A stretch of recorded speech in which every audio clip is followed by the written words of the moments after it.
Gold, trusted gold buyers. మీరు తాకట్టు పెట్టిన బంగారాన్ని విడిపించి ఈ రోజు ఉన్న మార్కెట్ ధరకు కొనబడను. Hello viewers, welcome to iDream media.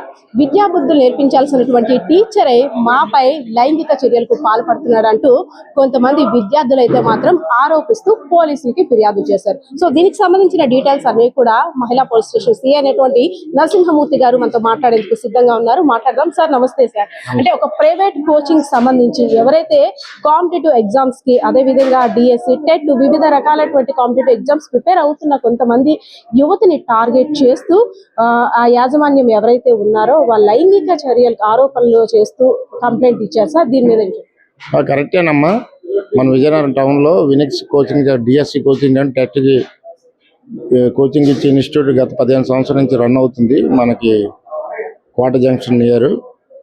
మనకి గత రాత్రి ఒక 21 మంది అమ్మాయిలు వచ్చి ఆ కోచింగ్ సెంటర్ నిర్వాహకుడు ఎవరైతే డైరెక్టర్ శ్రీనివాస్ గారు ఉన్నారో డ్యూరింగ్ ద కోర్స్ ట్రైనింగ్ అప్పుడు మాతో సెక్సువల్ అబ్యూజింగ్ పాల్పడుతున్నారని ఇచ్చారు.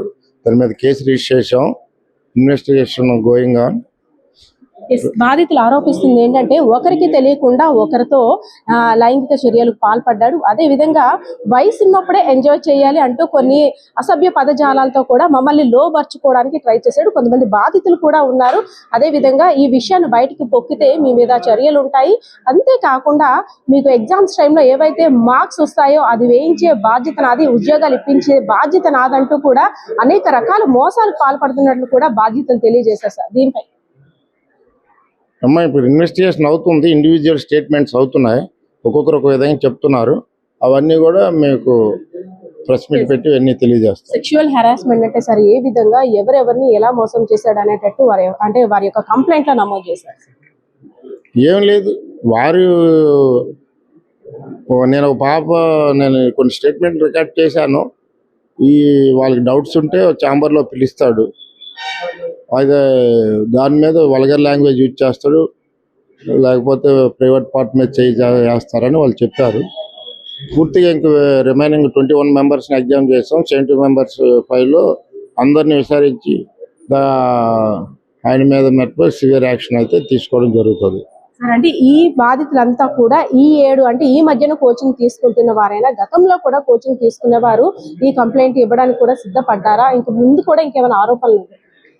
గతంలో విషయం మనకు తెలియదమ్మా.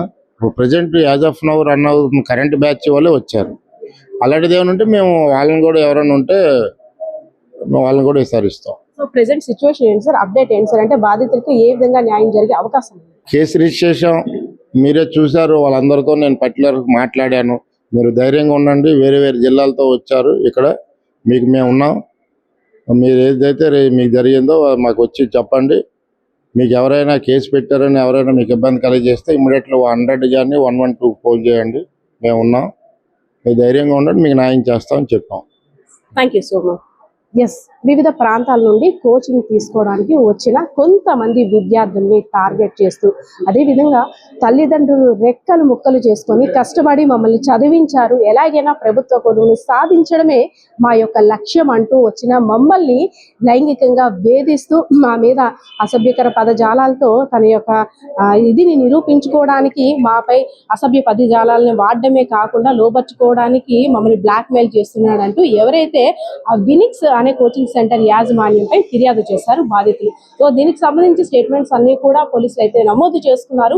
అదేవిధంగా మహిళలకు తప్పకుండా న్యాయం జరిగే విధంగా అయితే మేము కూడా ప్రయత్నిస్తామంటూ, సాయశక్తిగా ప్రయత్నిస్తామంటూ పోలీసులు కూడా తెలుపుతున్న పరిస్థితి అయితే కనిపిస్తుంది. సో పెద్ద ఎత్తున ఆందోళనకు దిగినటువంటి యువత అంతా కూడా తమకు న్యాయం చేయాలి. ఎందుకంటే మాలా ఇంకెంతమంది బాధితులు ఉన్నారో మమ్మల్ని లోబర్చుకోవడానికి వివిధ రకాలుగా ఆయన ప్రయత్నాలు చేశాడు. మేమంతా కూడా బాధితులం, ఎవరికి చెప్పుకోలేక మా పరువు పోతుందని పంటి బిగును ఆ బాధనంతా కూడా బయటకు పెట్టకుండా భరిస్తూ వచ్చాం. ఇంకా భరించడం మా వల్ల కాదు అంటూ కూడా పోలీసుని ఆశ్రయించామంటూ పోలీస్ స్టేషన్ దగ్గర ఆందోళన చేసిన పరిస్థితి కూడా కనిపించింది.